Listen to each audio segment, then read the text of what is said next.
Sudah sering saya sampaikan bahwa potensi energi baru terbarukan, renewable energy di Indonesia itu sangat besar. Faktanya adalah kita bisa, mestinya. Kehadiran dari PLTS terapung Cirata 142 MW AC ini akan menjadi revolusi pengembangan energi baru terbarukan di dalam negeri. Inilah kesempatan para investor untuk menjalin kerjasama dengan Indonesia, membawa investasi, membawa teknologi, karena ini memerlukan uang yang tidak sedikit untuk bersama-sama membangun ekonomi hijau di Indonesia. Ada potensi 434.000 megawatt. Potensi energi terbarukan di Indonesia begitu melimpah. Tak cukup dari pemerintah, kolaborasi lintas sektor, termasuk korporasi, menjadi kunci. Terlebih pemanfaatan energi bersih dibutuhkan untuk mencapai bisnis yang berkelanjutan. Dalam komitmennya, pemerintah Indonesia pun menerbitkan aturan baru berupa Peraturan Presiden atau Perpres nomor 112 tahun 2022 tentang percepatan pengembangan energi terbarukan untuk penyediaan tenaga listrik. Aturan itu berisi mengenai harga listrik yang dijual oleh pengembang pembangkit listrik EBT kepada PT PLN Persero sesuai dengan jenis pembangkitnya. Tak hanya soal harga listrik dari pembangkit, aturan ini juga memberikan beragam insentif kepada pengembang listrik hijau itu. Indonesia sendiri memang terus berkomitmen untuk mencapai net zero emission. Dalam hal ini, Indonesia telah mengumumkan bahwa akan memenuhi net zero emission maksimal pada tahun 2060. Berbagai upaya pun terus diupayakan, salah satunya dengan melakukan transisi di berbagai sektor. Salah satunya dengan pembangkit listrik tenaga surya. Indonesia sendiri diketahui memiliki pembangkit listrik tenaga surya atau PLTS terapung alias kebun matahari di Waduk Cirata. Yang mana menurut Direktur Utama PLN Zulkifli Zaini mengatakan PLTS terapung di Waduk Cirata berpotensi mengurangi emisi karbon dioksida sebanyak 214.000 ton per tahun. Sementara dalam pembangunannya sendiri, proyek listrik ramah lingkungan tercanggih ini merupakan kerjasama antara PLN dan perusahaan asal Abu Dhabi Uni Emirat Arab, Masdar. Nilai investasinya senilai 1,7 triliun rupiah.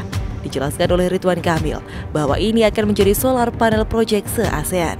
Dengan memanfaatkan lahan apung seluas 250 hektar atau 3% dari total luas permukaan waduk, PLTS Cirata diprediksi dapat menghasilkan energi hijau hingga 245 juta kilowatt per tahun dan mengurangi emisi karbon dioksida 214.000 ton per tahun.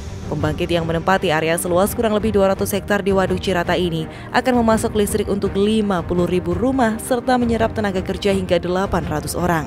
PLN memproyeksikan proyek pembangkit listrik tenaga surya terapung Waduk Cirata, Jawa Barat ini dapat beroperasi secara komersial pada kuartal 4 tahun ini. Selain itu, pembangunan proyek strategis nasional yang juga masuk dalam pilar Green Transformasi PLN ini diharapkan dapat berkontribusi dalam pencapaian target bauran energi baru terbarukan nasional sebesar 23% pada 2025.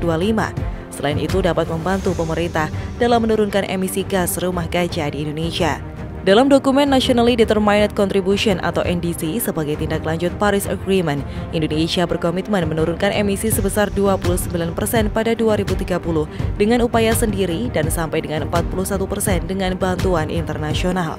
Program penurunan emisi di Indonesia berfokus pada 5 sektor yang berkontribusi dalam upaya penurunan emisi gas rumah kaca, yaitu sektor energi, industri, kehutanan, pertanian, dan limbah. Komitmen sektor energi adalah penurunan emisi sebesar 314 hingga 398 juta ton karbon dioksida pada tahun 2030.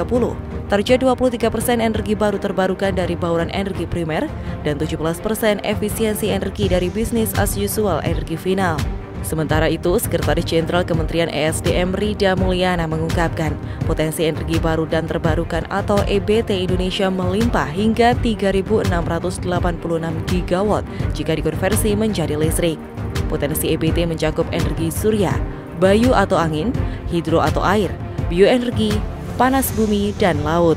Sementara kapasitas terpasang pembangkit listrik di Indonesia pada 2022 mencapai 81,2 gigawatt. Melihat potensi EBT yang mencapai 3.686 gigawatt, Rida menilai kapasitas pembangkit listrik di Indonesia masih dapat dikembangkan dan dimanfaatkan, bahkan menjadi modal utama dalam transisi energi. Apalagi transisi energi kini menjadi perhatian dunia di tengah ancaman dampak pemanasan global yang melanda seluruh negara. Hal ini dilatar belakangi perubahan iklim yang mempengaruhi kehidupan seluruh masyarakat dunia. Pemerintah Indonesia dan International Energy Agency sebenarnya telah membangun sebuah kolaborasi baru dalam mengakselerasi program transisi energi, pembangunan berkelanjutan, serta memperkuat pemulihan ekonomi dari dampak krisis COVID-19, di mana kerjasama ini sebagai kerangka kerja guna mendukung pengembangan kebijakan, mempercepat transisi energi Indonesia, dan memobilisasi keterlibatan politik tingkat tinggi. Kerjasama ini akan memungkinkan Indonesia dan IEA dalam membangun kemitraan baru serta meluncurkan alur kerja baru untuk mendukung kepemimpinan Indonesia pada bidang energi di tingkat internasional.